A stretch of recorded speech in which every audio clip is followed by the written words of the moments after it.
them, hate them, despise every one of those fuckers in the books, the Lannisters have a rich, full history. Well, fake history. So this video, I want to talk about 5 of the most hated Lannisters to ever rule the Westerlands. And I'm not just making this video because I secretly despise the Lannisters. Alright, so the first 3 people on my list are actually named Loron. I guess it just wasn't a very lucky name for the Lannisters. So let's start with number 1, Loron III. Loron III was son of King Lancel Lannister, known as Lancel the Lion. Already a pretty badass nickname he had to follow. Loron's father Lancel went to war against the Gardener Kings of Highgarden and was incredibly impressive. He conquered the Reach all the way down to the Old Oak before dying in battle. But as we see plenty of times in our own history, the achievements of the father can quickly be lost by the son. So when Loron came to rule the Westerlands after his father, he had some big shoes to fill, which I get. I feel like we can all relate to the bloodthirsty father whose sword was soaked with the blood of his enemies. It's really hard to follow that. Well, his son just couldn't match his father. He lost everything his father had obtained in the Reach, reducing the Westerlands territory back to where they were before his father's rule. This didn't sit well with the Westerlands, who had a special hatred for the Reach and had rejoiced in taking some of their land. This led to the man being called Loron the Limp by his people. Do you get it? He couldn't get his sword up to kill people. Why do people always have to bring a man's penis into things? Next, Loron IV just wasn't the smartest king and made a lot of dumb decisions. He was known for being weak, cruel, and feeble. Just all-around bad qualities for a king. With these terrible qualities, it shouldn't be surprising that he left the Westerlands worse off than before his rule, and there was no real contribution to House Lannister and his people during his reign. His rule was such a blunder that the people of the Westerlands still remember him by his nickname, Loron the Lawit. And apparently he passed down these shitty genes because his grandson, Loron V, was just as terrible. Or at least equally hated.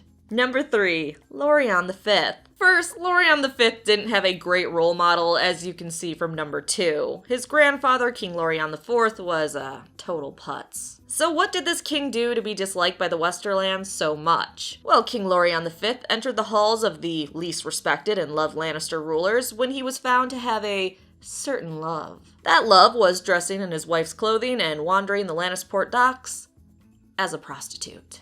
I know, super judgy. That's people for you. But also kind of weird. Think about it. You're the king. You could just sleep with other men.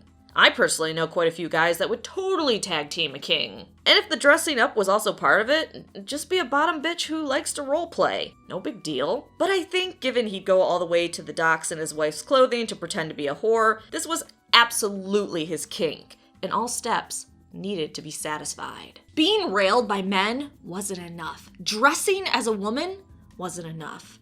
He needed to be paid for like the dirty whore he was. Unfortunately, most of Westeros wasn't that progressive and couldn't leave a man to simply enjoy his sexual fetishes. When his people discovered his hobby, they dubbed him Queen Gloria. Not only that, but the name Loron wasn't really used for future kings, and the name kind of died out in general in the Westerlands. When will people evolve? Number 4, Norwin Lannister.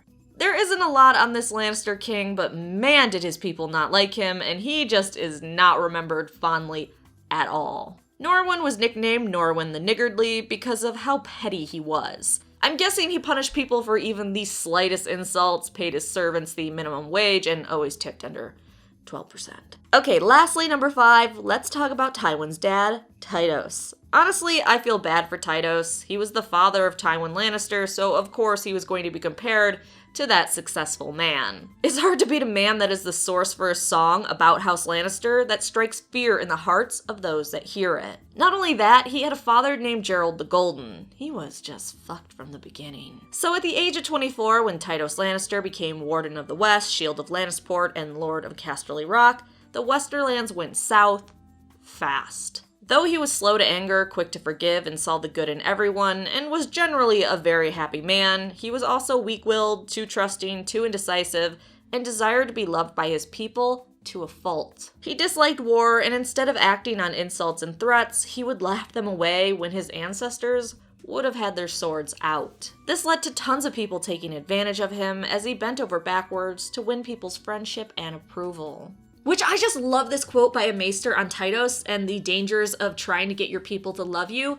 too much. His lordship wants only to be loved, so he laughs and takes no offense, and forgives, and bestows honors and offices and lavish gifts on those who mock him and defy him, thinking thereby to win their loyalty. Yet the more he laughs and gives, the more they despise him. This led to a lot of problems, including people borrowing heavily from Titos, even common merchants, and not paying him back. Not only that, but lords just didn't listen to him, didn't follow his decrees, didn't follow any of his rules because they had no fear of punishment. And sadly, his personality and rule led to him being mocked openly, with jokes about toothless lions being told right in front of him. The Westerlands even made a game out of it, calling twisting the lion's tail, which should give you a huge clue how much the Westermen just did not like or respect him. Even young knights and some squires tried to outdo each other as they attempted to twist the lion's tail the hardest. In his need to be loved, no one laughed harder at these jokes than Titos himself, which just made his people hate him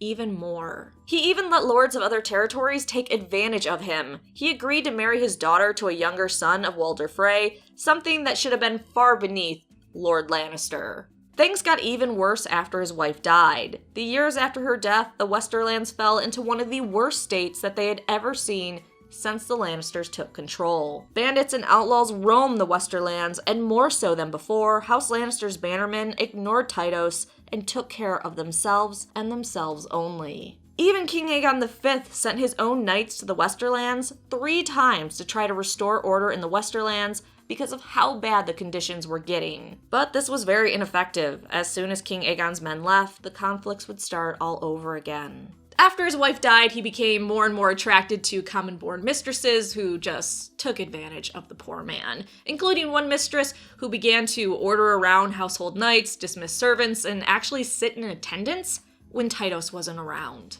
Though his son Tywin would clean up his mess quite a bit, it wasn't until 267 AC when Titos, grown very fat, died after suffering a heart attack as he climbed a steep flight of stairs to see his new mistress.